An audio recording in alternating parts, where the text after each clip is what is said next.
Hello, everybody. Welcome back to the show. This is the Science Dispatch podcast. My name is Cameron English. As always, excited to be here because I get to talk to you good people and my good friend and colleague, Dr. Chuck Dinnerstein, Director of Medicine at the American Council on Science and Health. Chuck, lovely to see your face again. What is going on?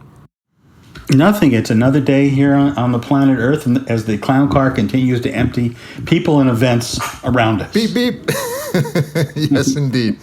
Just when you think the clown car is empty, more of them get out. Yeah, it never ends. I think once you accept that the world is an unstable place run by clowns, suddenly it becomes stable because you go, no problem.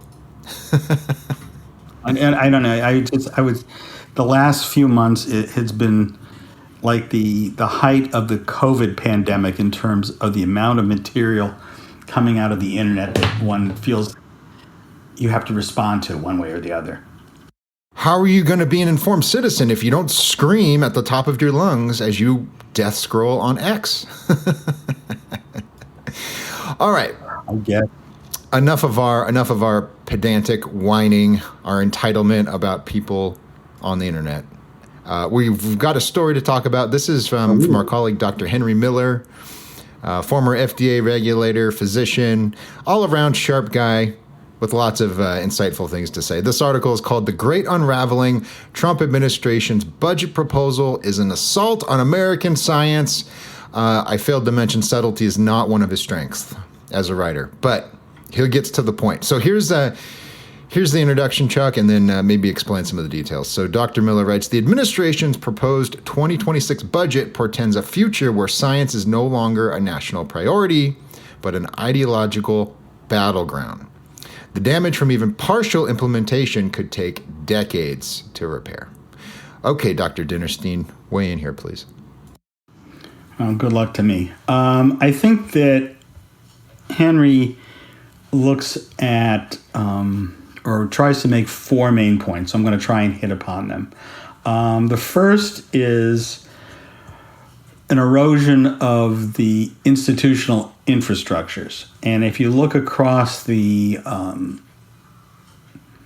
budget cuts and the other activities going on, you see a very large reorganization of the National Institutes of Health, going from 27 separate institutions down to 5. You see consolidations within the Centers for Disease Control. You see other agencies going away. And Henry is rightly concerned, I think, that some of these infrastructures were built up over time in a, here comes the air quotes, organic way for separate needs, and that while they may be overgrown, it's probably better to come at them with a hedge trimmer than Agent Orange in terms of getting them back down to size. I think the second area that he has some concerns about is loss of the federal government's ability to coordinate research across agencies, which they've not always been particularly good at. But again, by changing these organizational structures around, the advocates will tell you that they are improving the coordination, and Henry is a little concerned that the more subtle proportions of that coordination are being lost. And that gets us to the third part, and I think this is where it's particularly true in terms of what he describes as a kind of a destabilization of the science workforce in terms of with the loss of a tremendous number of grants, this has not affected the older researchers that are considered primary investigators. They have tenured positions, they have other grants to work on. But this whole crop of young PhDs that are beginning their careers are faced with the prospects of finding jobs that are just not going to be existing. And in addition to that, a lot of the people that have been let go contain what we could describe as the institutional memory of an organization. And when you lose them, you lose the deep knowledge of how the organization actually worked. I think that's part of why you see the administration quietly hiring back a lot of the people that they let go. And then the fourth point that Henry makes is that the result of all of this is that there is a loss of research as a public good. And in turning this over to the private sector, research will become less generalized and more focused on turning out products that can be sold. So, I think that Henry's concerns are being addressed by any number of other groups. Henry, the beauty of Henry's article is that it captures all of the problems in one spot. The difficulty with that is wrapping our heads around any one of them and fully understanding the implications. But there is no doubt that there is an attempt being made to retrench how science is done in the country, and we do not know whether that will turn out to be as good a thing as the authorities promise. So one of the concerns I have, despite all of the things I've learned from Henry over the years, is that people in his position, they never grapple with the issues that are motivating these cuts. So it's just sort of taken as a starting point that these agencies more or less are doing good things, and cutting the budgets is wrong. It's going to harm the country. Now, maybe that's true, but he says things in here that I think are disputable, and I think maybe even just wrong. So at one point, talking about the NIH cuts, he says the most alarming reduction is a proposed $21 billion cut to NIH, arguably the world's premier biomedical research agency. Without offering any evidence, the administration accused NIH of promoting dangerous ideologies and risky research. Now, here's my problem. It was reported by Science in 2022 that the head of the National Institute of Aging, which is a sub-agency of NIH, they have a budget of $2.6 billion, fabricated images in a bunch of his studies. So this is within the NIH. It's very expensive research that's largely fake, and which was used to justify clinical trials into drugs for Alzheimer's and Parkinson's disease, which of course carries significant expenses on its own that are now from the private sector. So this isn't to say that Henry is not making a valid point, but I think the issue is more complicated than he lets on in this story. What do you think about that? Well, I think that it's true that it's more nuanced and complicated than Henry lets on. It's equally true that it's more nuanced and complicated than the administration's actions are intended to be. It gets back to for this overgrown, entangled forest, do we want to take a cleaver to it, or do we want to use Agent Orange? And for a lot of political reasons, not left, right, but just the way you make things work in politics, they've come in with a bunch of fairly draconian cuts that they can try to push through in the first few months, because they know come September, we'll be getting the congressional election cycles over again. So they have 9 months to get whatever they want in place. And so they've taken this, act quickly and maybe we'll have to apologize later approach to doing that. And I think that, for every instance of where you can find a lack of reproducibility or some waste, they're also cutting necessary programs and cutting things that they just have no clue at what the programs are actually doing. And rather than having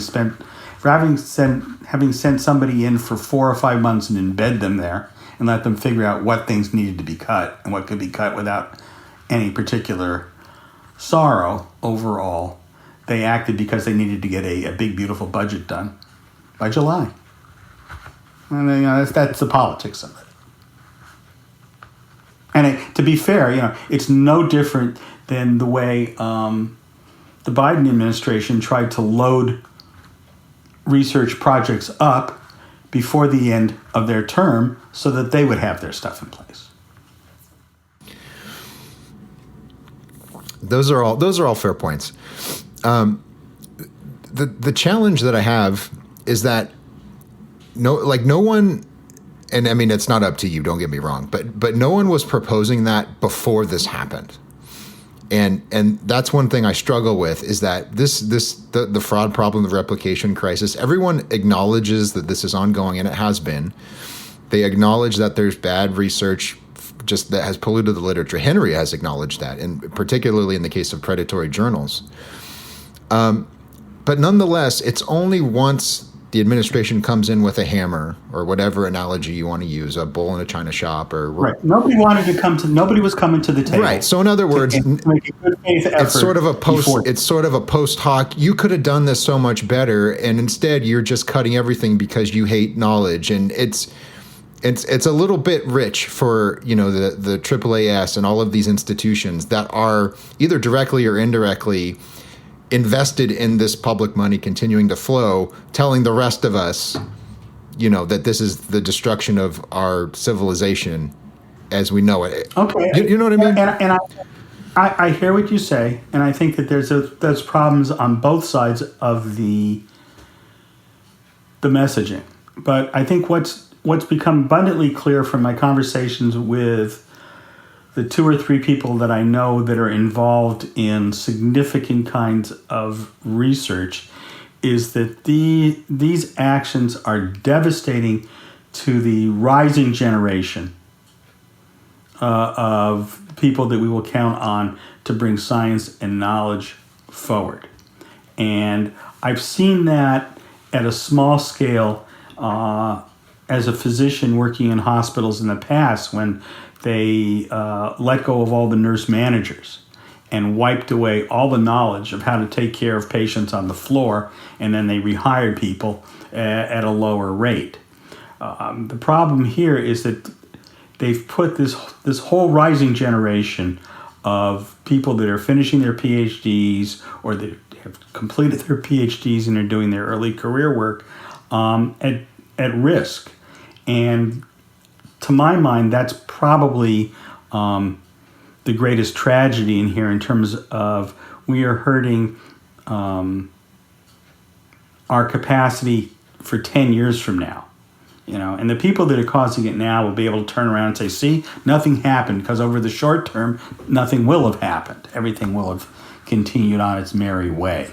But 10 years down the line, we may find that we're in a very different place. I mean, and you see it in terms of many of the other actions. Why, for what possible? I understand the concern that people have that some of the Chinese students coming to the U.S. are coming here as emissaries from the Red Army to spy and take away our technology. I recognize that.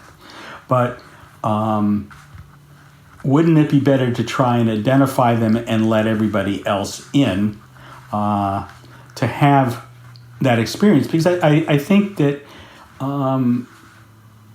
for a foreign student to come and spend 5 or 6 or 7 years in the United States and then go home to their home country, they're taking more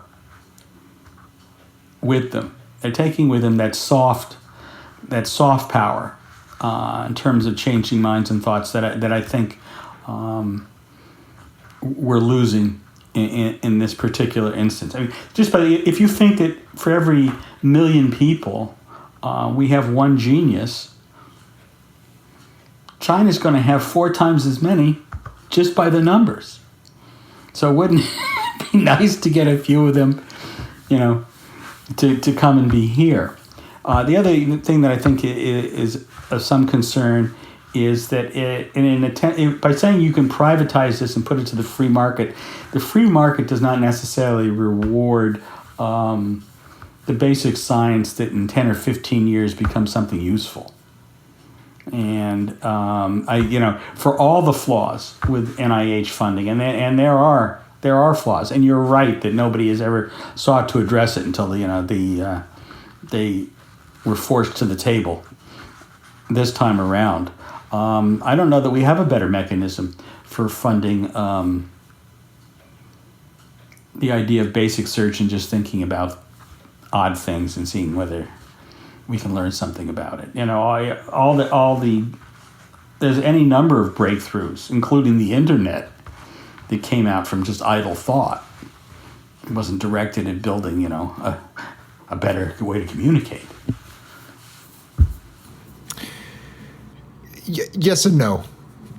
Because because for example, the ARPA program, which was significantly defunded in 1969, which resulted in layoffs, a lot of those scientists, they went to work for Xerox PARC, and they developed all sorts of technologies, like computer technologies that we take for granted.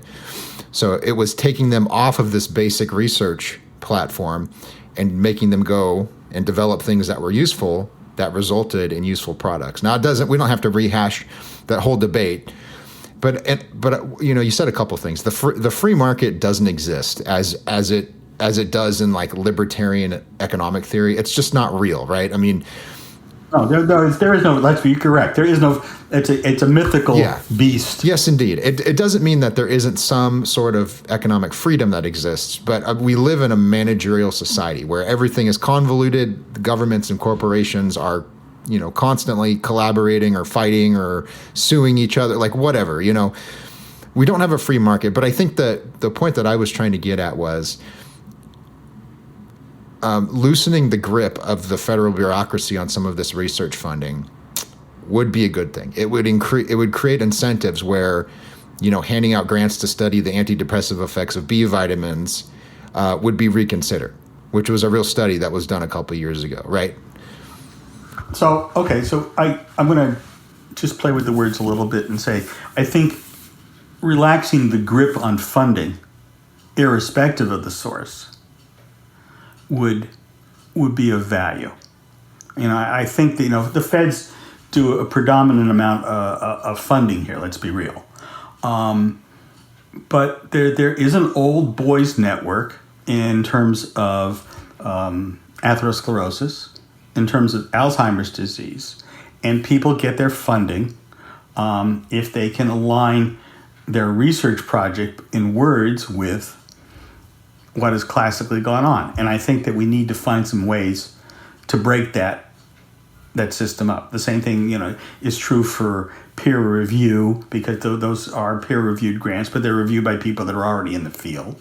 It's no different than the articles in journals, which are peer-reviewed by people in the field. So it's hard to have a break out of the box concept and get it easily funded. And we do need to find a way to make that happen. Now, whether that can be done through philanthropy or through private enterprise or setting aside money to do out of the box things, I don't know. But you're correct in saying we need to break that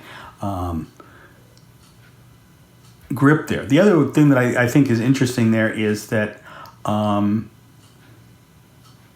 think we see a new Manhattan Project forming around drone technology and a lot of defense issues. And that there'll be a lot of spin-offs from that, in the same way there has been a tremendous number of spin-offs out of our attempt to go to the moon. So maybe it's worthwhile picking a few, here come the air quotes again, moonshots, as national priorities and mobilizing money to look at that. Make America healthy again. I have no problem if they want to fund some real work on nutrition and how to get more food that's considered healthy to more people. That's fine. But to walk into it with it has to be organic, or it has to be a row crop, or it can't be this fat, and it can't be a soda, to walk in with all these biases already established is problematic. Yeah, we agree there. They identified a target, namely making everyone healthy, And then they turned the gun around and stuck it at their own foreheads because it's like, now we're going to get red dye out of Skittles. I'm like, okay, this is a charade, right? This is not, right? The goal should be don't feed your kids Skittles for breakfast. What color they are is largely irrelevant, you know. Correct. Yes. You know, and you see it now with the immigration thing, because the president is saying, well, you know, we've got to help our farmers, and maybe we can't, you know, send all the undocumented agricultural workers away today because our agricultural system will collapse. Right. Well, and I mean, that speaks to, as we wrap up here, I don't want to go too long, but it speaks to the competing interests and influence on government policy. Because if you really wanted to reduce the cost of labor, for example, you would do more to reduce inflation, right? Because that makes everything more expensive. It makes inputs more expensive. It makes the final product more expensive for the consumer.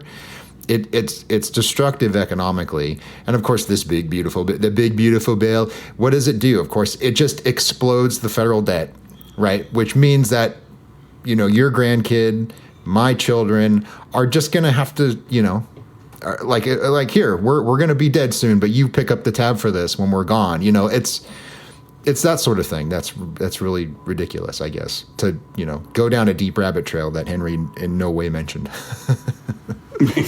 Right, and then we're going to have to just. It's like many of the things we discuss here. Yeah. It's complex. I was about to say. And we have no solution. But we wanted to share. Another problem solved. We'll add it to the pile of solutions we've provided. I think maybe the only takeaway is that, you know, solving problems often requires a surgical approach. You know, smashing it with a hammer, while fun, doesn't always work. So there you go. But go read Henry's article. You can decide for yourself. Once again, this is called The Great Unraveling. Trump administration's budget proposal is an assault on American science. That's by Dr. Henry Miller at acsh.org. If you go there, click the subscribe tab, punch in your email address. We'll send you the stories we write. The ones that you read are the ones we usually talk about.